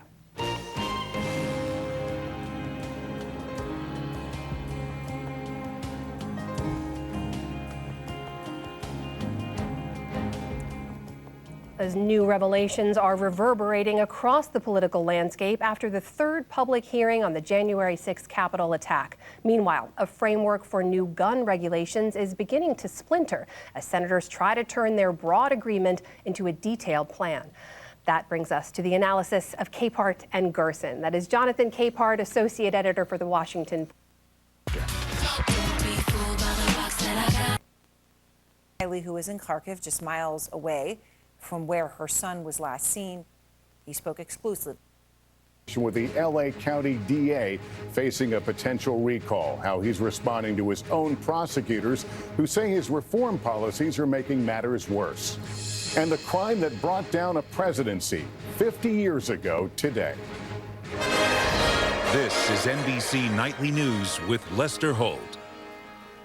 Good evening. The fate of 2 missing American military veterans, volunteers in Ukraine's fight against Russia, may be coming into focus tonight. Video said to show Alexander Druki and Andy Wynn appearing on Russian television this evening, the man apparently captured by Russian troops. We're showing you still frames of that video, which appear to show both men alive. A third American remains unaccounted for. They are among an unknown number of U.S. citizens who have traveled on their own to fight on behalf of Ukraine, prompting a renewed warning against such travel from President Biden today. Notably, the captured Americans were not mentioned by a defiant President Vladimir Putin today in a speech in the Russian city of St. Petersburg. Keir Simmons is there tonight, and thus we remind you Russia is cracking down on the media, limiting what reporters can say under threat of imprisonment. Tonight, Russian media showing these images they say are American military veterans captured in Ukraine. They spoke to them, but we are not showing those interviews. Alex Druki is a former U.S. Army Staff Sergeant, and Andy Wen is a former Marine. Both had gone to volunteer to fight with Ukrainian troops. I mean, they don't look bad. They look good. They don't look injured. So I think that is actually quite promising if it turns out to be real. Wynn's fiancée, Joy Black, speaking with us tonight. You know, every little bit of information, it's building up the hope and to really get them back home as soon as possible. There is no news of a reported third American missing in Ukraine. Earlier, President Biden with this message. We don't know where they are, but I want to reiterate, Americans should not be going to Ukraine now. No mention of the men from President Putin in a defiant speech today, accusing the U.S. of thinking of itself as, quote, God's own messengers on planet Earth, while getting a political boost from China's President Xi, sending a video address. Praising the strong resilience of their relationship at today's St. Petersburg Economic Forum. President Putin's address delayed by more than an hour because journalists here are told of a large-scale cyber attack. At the same time, British Prime Minister Boris Johnson visiting President Zelenskyy in Ukraine. And tonight, the European Union backing Ukraine's application to join. President Putin denouncing Western sanctions as mad and thoughtless. This Russian business leader, worth $500 million, has been sanctioned by Europe. One of the aims is put pressure on you. That puts pressure on the Russian government. There is obviously pressure on me and my personal professional life. I still struggle to see how I could put pressure on the Russian government. And Keir, let's circle back to the Americans. We already know Russia is holding WNBA star Brittany Griner on criminal charges and Paul Whelan as well. Now these captured American vets, which is only going to escalate tensions between the U.S. and Russia. That's right, Lester, because while we've seen these men on television here, the Russian government is saying nothing about this, and we still don't know where the men are. Lester? Keir Simmons, thank you. Within days, it appears that very young children will be able to get COVID vaccine shots after the FDA today authorized both the Pfizer and Moderna shots for children under 5. But as Stephanie Gosk reports, not all parents are on board. Today, more than a year and a half after adults started getting COVID-19 shots, the FDA authorized pediatric versions of Moderna and Pfizer vaccines for children 6 months through 4 years old, the last age group to become eligible, making up roughly 18 million Americans. The agency determining known and potential benefits outweigh the known and potential risks. Moderna's shot is 2 doses, 1 month apart. Pfizer's vaccine is 3 doses, the first 2 3 weeks apart, with the 3rd dose administered more than 2 months later. I would say parents should feel comfortable getting either one of these vaccines to their children. But convincing parents for this age group will be a tall order. Less than 30% of children 5 through 11 years old are fully vaccinated. And in Florida, while the vaccine will be available in many places, no state money will be spent on vaccinating young children. It's the only state that has not pre-ordered the vaccine. Many we did not show was that he had a warning that Donald Trump and the folks who follow him present a, quote, clear and present danger to our American democracy. This is no liberal Democrat who's talking. This is no just, rank and file Democrat talking. This is a tried and true, dyed-in-the-wool conservative jurist who is saying, ringing the alarm about this scheme that Eastman had come up with, that they were trying to get Vice President Pence to go along with, and who is also saying they're not done. This scheme is not done. January 6th, he didn't say this part, but I'm saying this part. January 6th is a rehearsal for what we could see in 2024. Michael, I found it interesting. Most of the folks who testified, most of the people we heard from were Republicans. And you recall this one moment that stood out to you where we heard from Chief Counsel to the Vice President, Greg Jacob. We learned a lot about what Mike Pence was doing on January 6th, how he was down in a secure location, continuing to work, even as rioters outside were chanting, "Hang Mike Pence." Here is a moment in which Greg Jacob was talking about what happened then. Does it surprise you to see how close the mob was to the evacuation route that you took? The 40 feet is the distance from me to you, roughly. I could hear the din of the rioters in the building while we moved, but I don't think I was aware that they were as close as that. Make no mistake about the fact that the Vice President's life was in danger. Why did that moment stick with you? Because it's something we shouldn't get used to. I mean, we had a moment where, with a mob intent on harm, fed and pushed by the sitting president of the United States against his most loyal lieutenant. And it was a near-run thing. This could have been the murder of the vice president. I mean, how would American politics have responded to such a thing? And, one thing that came out in the hearing is that during this, as it was happening, President Trump was tweeting pressure tweets attacking the vice president for lacking courage as this was happening. And that indicates to me, a reckless regard for not just his political future, but his life. This is a president, I think we learned again, but it's the most dramatic example. This is not just a corrupt politician. This is an evil man, an amoral man. And that, I think, is, important as we come around to the next election, where, you know, he's the Republican frontrunner. That is a dire situation for the Republic. Jonathan, there was another moment that stood out to me when we heard from communications between Trump's lawyer, John Eastman, sending messages. He's the one who's recommending sort of a plan for how to do this, to overturn the election results. And the committee basically shared that he emailed saying, I've decided I should be on the pardoned list if that is still in the works. What was your reaction when you heard that? Well, I mean, my mouth was agape. You only ask for a pardon if you know or feel that you've done something wrong. I would never ask for a pardon, right? Why? What have I done? What have I done? Right. But Eastman knew. He knew. The committee showed that he knew from the beginning that what he was proposing was. This is public television. I almost went there. Was not right. was not right. And so he pushed it. And then after January 6th, he sees what happened and then says, I want to give me a pardon. We still have 3 more hearings to go, I should say, and there's already been so much evidence laid out by the committee. But Michael, do you see a world in which they end the hearings, they wrap all this up, and there's no action from the Department of Justice? Is that a possibility? It's a definite possibility, although the Department of Justice made some noise this week, essentially saying, we'd like those transcripts, the ones that you have of these witnesses, because there is a parallel investigation going on with the committee and the Justice Department, and they've started stepping on one another's feet a little bit.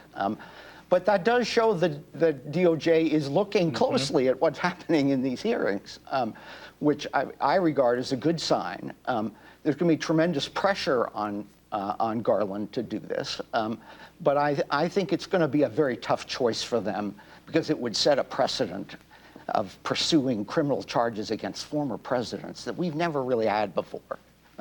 We'll see. Do you also think Mike Pence should testify? We haven't heard from him. I would have loved to heard him about all this, and but he has tried to get as far away from his own actions as he possibly could, because he still sees a path to the presidency that doesn't exist. We will see. 3 more hearings, as I say, to go. Before we let you go, Jonathan, I do want to get your thoughts on this, because ahead this weekend, Sunday is Juneteenth. Right. It is just the 2nd time in our country's history we are marking this day as a federal holiday. And I just wanted to ask, as the country notes this day, as we mark it together, how are you reflecting on what it means this year?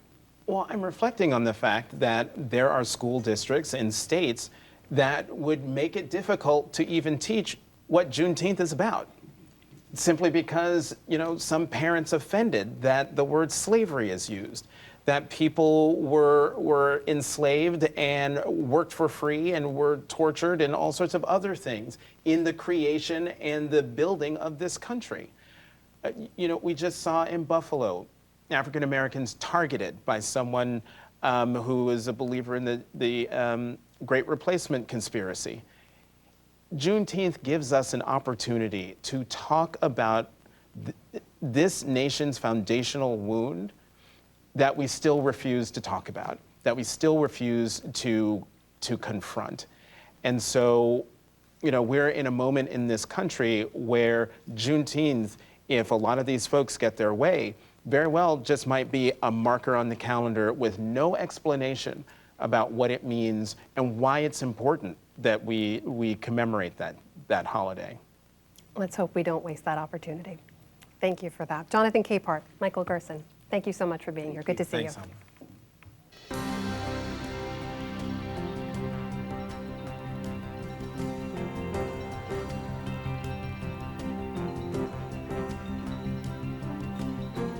Well, after a 2-year absence from the playoffs, the Golden State Warriors are back on top of the NBA. And the Warriors, often referred to as the Dubs, are staking a new claim on the reach and influence of their dynasty.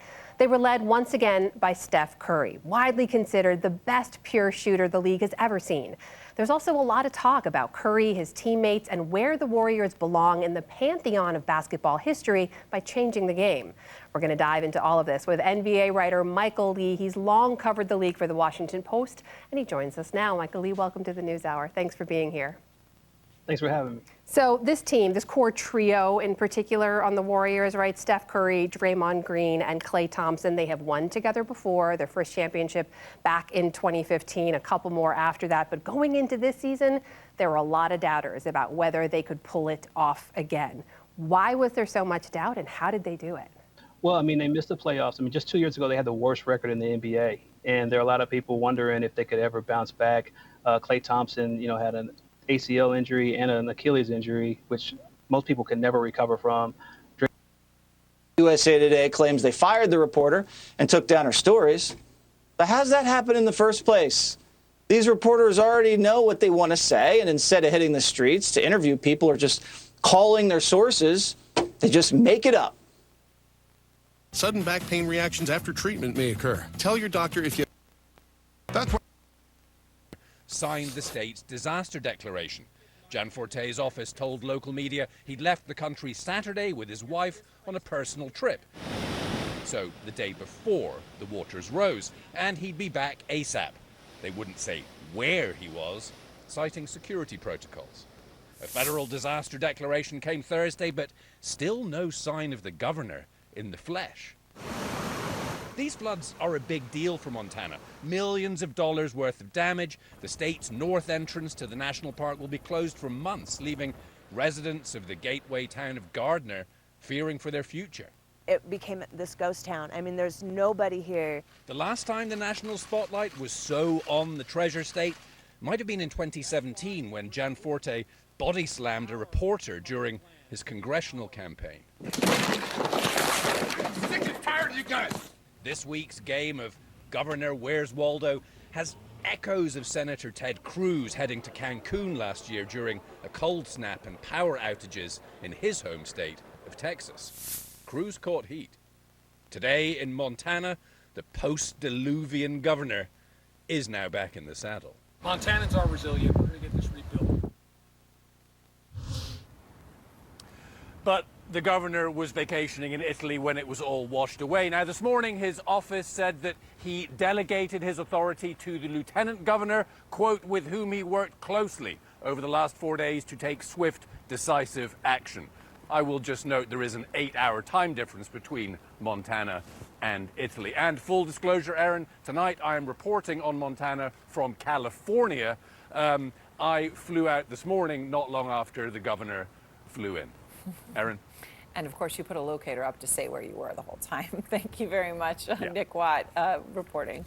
And next, inside the U.S. Space Force, 71 new recruits in the first ever boot camp for what's called the Guardians. And government authorities in the capital of Saudi Arabia confiscate children's rainbow-colored toys, even backpacks and crayons, because they say they're promoting homosexuality.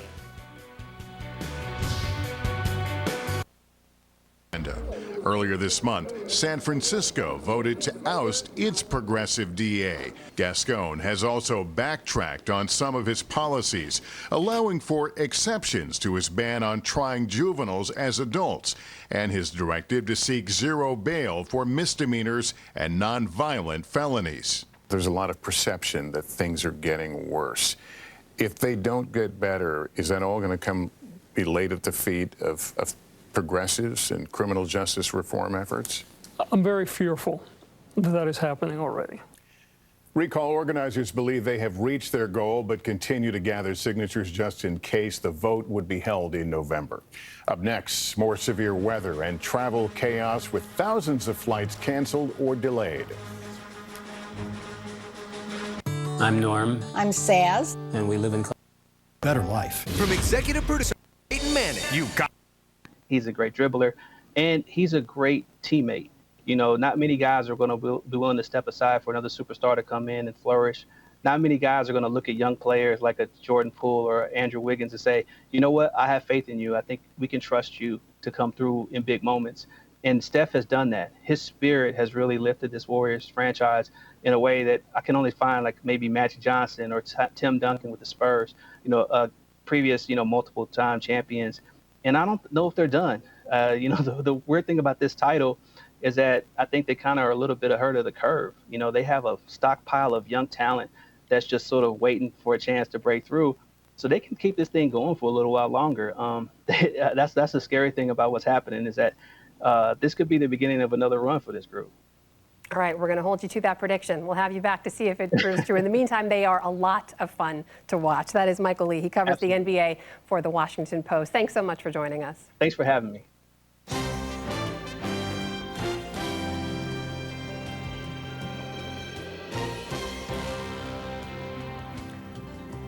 Virginia Rose, who has been using a manual wheelchair for more than 40 years, knows how difficult it can be to enjoy nature as a disabled person. With her organization, Birdability, Rose finds ways to increase access to nature for people of all abilities and to help others find community. Tonight, she offers her brief but spectacular take on finding independence while bird watching. When I started birding, and there were disabled people on the trails, I loved watching their faces make this look like this when they saw a bird through binoculars or through a scope for the first time. This, and then Carolina wren, purple martins, lawnmower.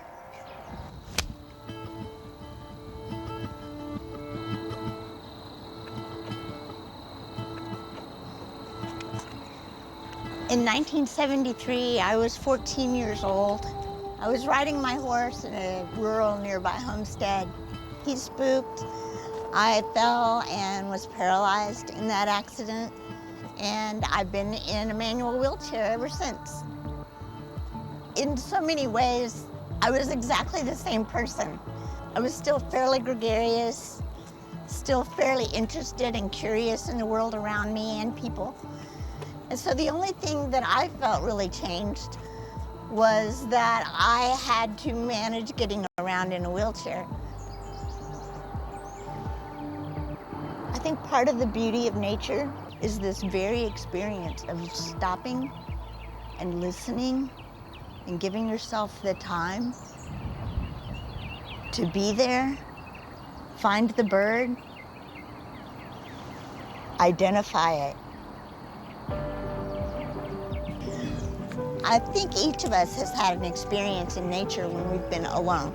We're not entertaining anybody, nor are we being entertained. I think it's a very important experience, especially for people who have disabilities.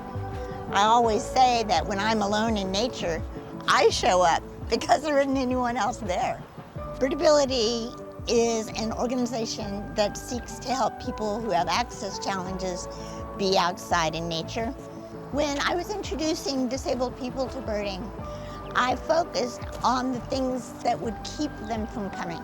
And of course it's going to be parking, and of course it's going to be restrooms. I can't tell you how many disabled people, when they saw me as the leader of this event, were so relieved.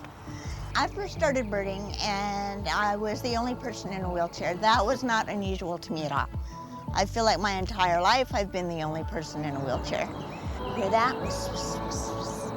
Warblers off to the right, chimney swifts above us. I think one of the most important areas for people who have disabilities to explore is this idea of independence. You yourself are figuring out your environment. How do I get off the trail? How do I get back on the trail without help? And even if it's the littlest accomplishment, you come home more empowered than you were when you left. My name is Virginia Rose, and this is my brief but spectacular take on finding independence in birding. That was a scissor-tail flycatcher. And you can watch more of our brief but spectacular videos online. That's at pbs.org/newshour/brief. For more analysis of the week's January 6th committee hearings and the Federal Reserve's interest rate hike, don't forget to join moderator Yamiche Alcindor and her Washington Week panel that is tonight on PBS. And join us again here tomorrow evening for PBS News Weekend when Jeff Bennett sits down with singer Bonnie Raitt to discuss her new album and her enduring career. I can't imagine the patience and the persistence that is required to navigate 50-plus years in this business. What have you learned about yourself along the way? I've learned that I really love doing this, and I will make whatever sacrifice I need to make sure that my voice is at its peak, my health is good, I keep my band and crew and salaries and my causes supported, and I have a bigger cause than just, having a blast out on stage. That is tomorrow on PBS News Weekend. I know I'll be watching. Meantime, that is the News Hour for tonight. I'm Amna Nawaz. For all of us here at the PBS News Hour, thank you for joining us. Please stay safe and have a great weekend. Major funding for the PBS News Hour has been provided by preset spending limit or per. Oh gosh, interesting hemline on those pants. Yes, I do believe they're called pants. Giving them drugs. I mean, there's like the slippery slope argument is not fair here. At some point, people have personal responsibility. It's not just targeting young people, it's targeting everybody. I mean, the young people in this are potential victims. I guess you could call it that. But they're the ones that are choosing to look at this stuff. Their parents are allowing them to look at this stuff and not monitoring it. This girl was 11 years old when she got an Instagram account. Let me flip it on its head. If Instagram or Facebook, who owns Instagram, and TikTok said, we really want to crack down on the use of our algorithms to target young children with ads for ADHD medication, now ads for opiate addiction medication, now ads for diet drugs and the like. Could they effectively flip the switch and turn it off? Absolutely, they could, and they need to for things like that. But when we start getting into this slippery slope argument of, well, we now can't show them pictures of models, we now can't show them exercise objects, like, where is that line between showing someone an ad for a Peloton and, like, something like an opiate, or just showing them an ad for a Peloton? Or a Twinkie, either one. All right, Liberty, thank you very much. Good to see you as always. On this day in history, June 17th, 1994, police chased O.J. Simpson in a white Ford Bronco across Los Angeles. Al Cowling drove his friend for that low-speed chase. It's one of the few moments in history that most Americans remember where they were. And then began the greatest TV trial in American history. Greta Van Susteren became a household name as a CNN legal analyst. Robert Kardashian went from O.J. friend to defense lawyer to international celebrity. He died in 2003, but if the name still sounds familiar for another reason, he is the father of celebrity influencer Kim Kardashian. Lost to history, but we should not forget, are Nicole Brown and Ron Goldman, the victims. Goldman's family kept up pressure on Simpson after his famous criminal acquittal and famously won rights to Simpson's book, If I Did It. They renamed it If I Did It, Confessions of a Killer, and then published it. O.J. claims his search for the real killer continues to this day. I'll see you Monday.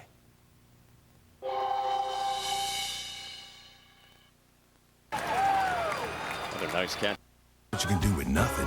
All right, time for some text messages. Ricardo, thanks for the new story on Stephen Colbert's crew inside the Capitol. If Colbert sent them to the Capitol, can he be arrested?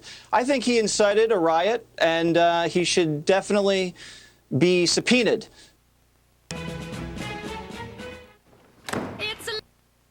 A president. Just what did the president know, and when did he first know it? Watergate would change journalism and the political language. Just follow the money. And Gate, ever since, attached to scandals large and small. Think of Bridgegate.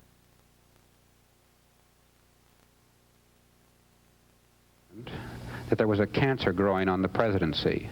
It became emblematic of the abuse of power, an attorney general threatening the Washington Post publisher. Tell Katie Graves she's going to get a tick caught in the big ring if that's published. She would not be bullied, and there was a smoking gun. 3,700 hours of incriminating White House tapes, minus a notorious 18.5-minute gap. Nixon's secretary said erased when she reached to answer a call and hit the wrong button. Erasegate? The president resigned, sparing the country a constitutional crisis. Andrea Mitchell, NBC News, Washington. And that's Nightly News for this Friday. Thank you for watching, everyone. I'm Lester Holt. Please take care of yourself and each other. Good night.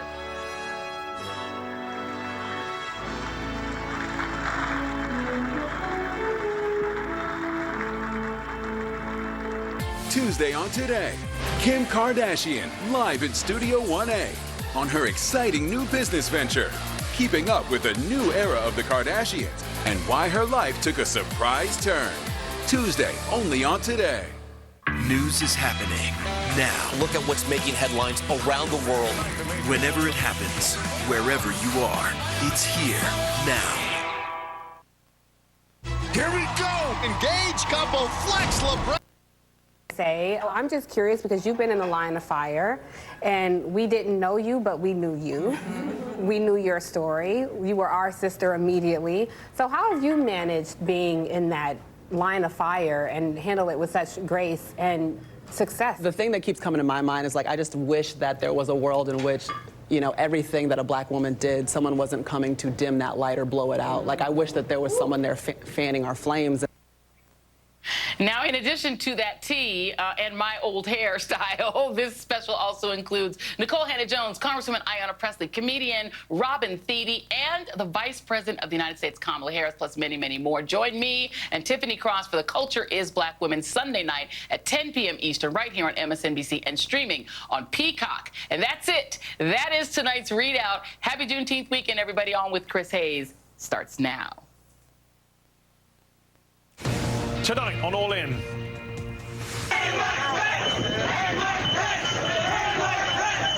The Proud Boys would have killed Mike Pence if given a chance. How close the dangerous mob got to the vice president on January the 6th, thanks to the president himself. Will Donald Trump face any criminal charges for inciting the mob? And if so, when?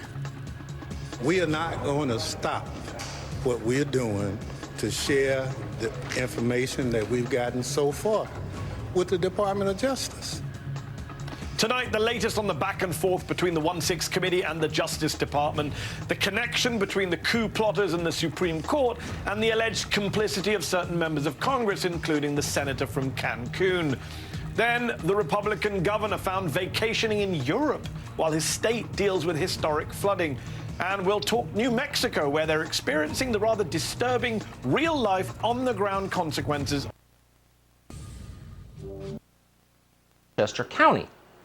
So why were the FBI coming to the homes of employees at Project Veritas? What did they do? Were they involved in a human smuggling ring? Were they bringing fentanyl in from China and killing more Americans?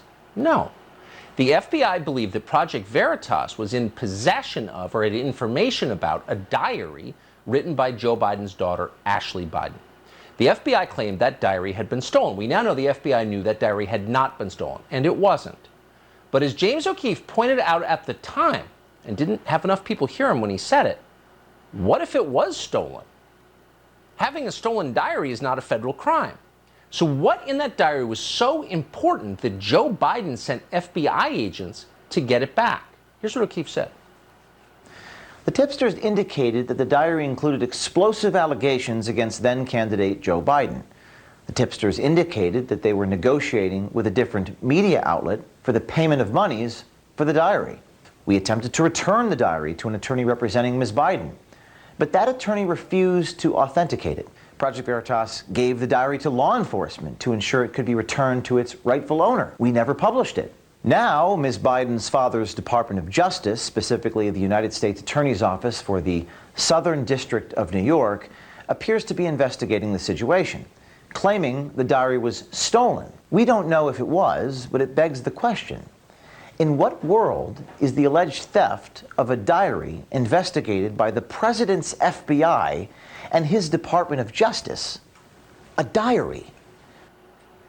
So everyone in American media hates James O'Keefe because he covers them. So they ignored this story, and they never answered the question. But the question hangs in the air, and it's a real one, and we're quoting. In what world is the alleged theft of a diary investigated by the FBI? Why were they doing it? And the people pushing the plan to have the vice president overturn the election on the 6th knew it was historically, legally, and constitutionally indefensible at the time.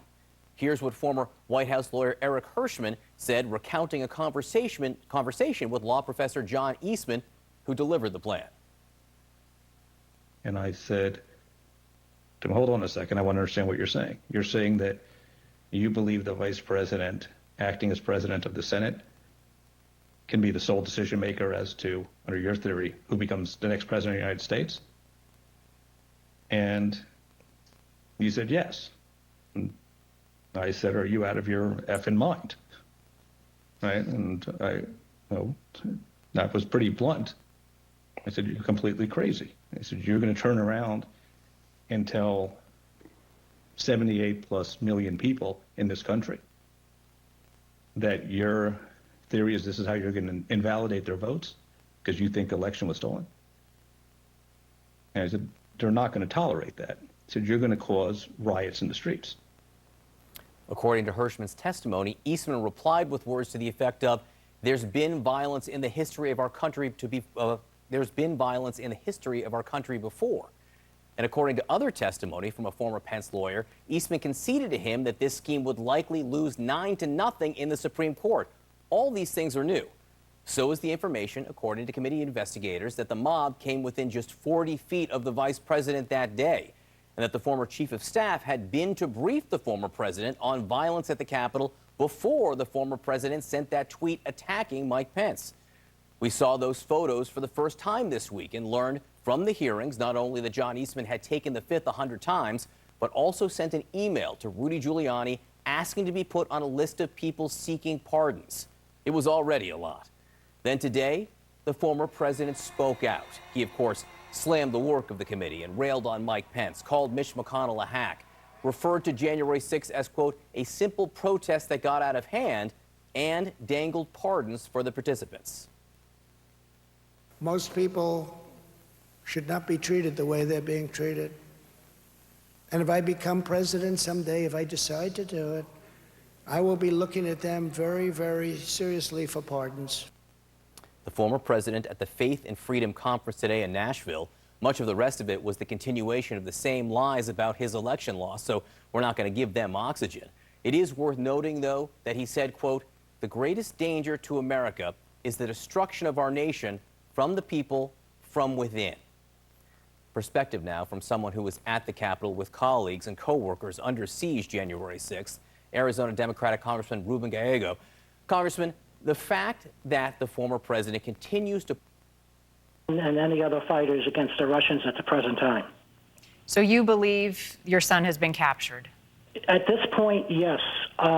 Also, messages were hacked into and encrypted, and his name came up and from messages from that particular area. When was the last time you spoke with Grady? Oh, geez. That is going to be on March 7th. And what did he say at that time? At that time, he said that he was going on vacation. What does that mean? He was going on vacation. Was he not there to fight and defend Ukraine? Oh, of course he was, but he did not say that to me, I guess not to upset me. I knew there was something wrong because he'd never go on vacation to leave his family. He told me that he would be away for 2 to 3 months, and I confronted my daughter-in-law the following day, and she said she had seen him off on the plane. And that's when she told me, yes, he's going to the, to the Ukraine. And I had just sensed that he was doing something, but I didn't know about the Ukraine until that time. Were you okay with him going? Obviously not. I was greatly concerned for him, but at the same time, my son has been deployed to Iraq 3 times, each time receiving a Purple Heart and all sorts of medals and accolades. and he went to Afghanistan once. Now, the first time he went to Iraq, he was just sent there right out of his basic training.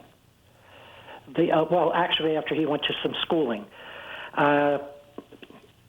The other 2 times, or 3 times that he served, he volunteered. My son has always tried to help people and try to set things straight in areas that are having conflicts and problems. That's the type of person he is. Wow. He's well-liked by the members of his Marine groups that he served under him and with him, and they describe him as a warrior.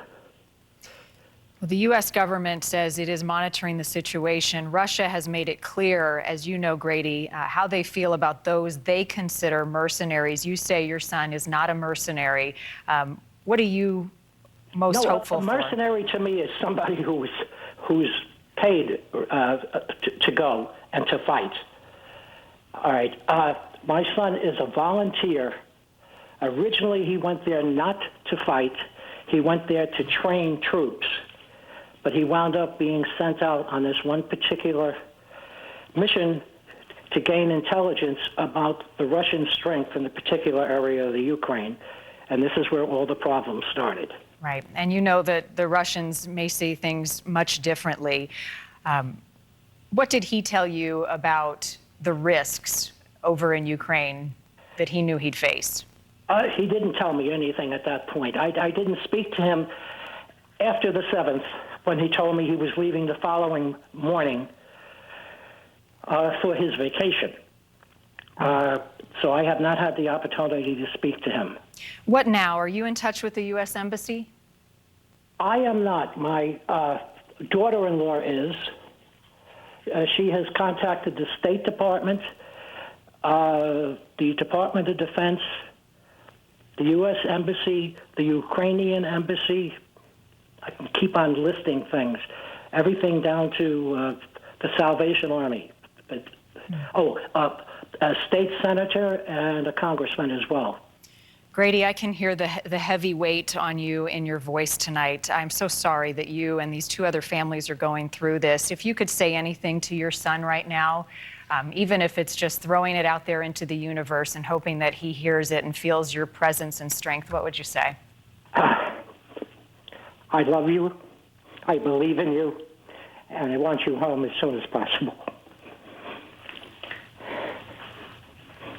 Grady Kerpasi Sr., the father of Grady Kerpas Jr., an American, a brave American who is believed to be missing and captured in Ukraine tonight. Sir, God bless you, and please stay in touch. I certainly will. Thank you very much for the opportunity to speak. Thank you for sharing your son with us tonight, and we will continue to follow not only the disappearance of Grady in Ukraine, who went over there to fight alongside the Ukrainians, but also Alexander and Andy, who both are believed to be captured by the Russians tonight. Now to the southern border, where the number of migrants caught illegally crossing the border has hit an all-time. His daughter in the shower, was he? We know that he showered with her in a way that she felt damaged her. If there's anything that deserves an investigation, it is this. But of course, the FBI is not looking into it because Joe Biden controls the FBI. Instead, they're trying to cover it up. And by the way, this is at least the 2nd time that Joe Biden has used the FBI to hide drug abuse and allegations of sexual misconduct with minors within his own family. And both those stories came out this week. The FBI... For the Capitol police officers who were on my detail, who ushered me out of that building before the insurrectionists were able to get to us, and for actually removing me from the premises and taking me to a safe place with the leaders of both the Senate and the House. I remember distinctively seeing the look of fear in all of the congressional leaders. I remember, what McCarthy's face looked like, what Mitch McConnell's face looked like. I remember Scalise's face. These were people who understood the gravity of what was happening. They were literally afraid for their lives and for our country. And to see them now change their tone and downplay the insurrection and the likelihood of us being in danger when they understood the imminent danger we were under is shocking to me, but it's not surprising because to them, everything is political. They will put their politics before our country. Shocking but not surprising, well put. Talking of putting politics before country, the committee released surveillance footage of a man who marched on the Capitol and showed that he was also on a tour with GOP Congressman Barry Loudermilk of Georgia the day before. This rioter threatened Speaker Pelosi and Congresswoman Ocasio-Cortez by name. How does it feel knowing that your congressional colleague gave him a tour and then denied it for the past year? Yeah, I mean, to me, it sounds criminal to continue to say, one, you didn't give a tour and deny the whole thing ever happening. When you realize the video evidence was coming out,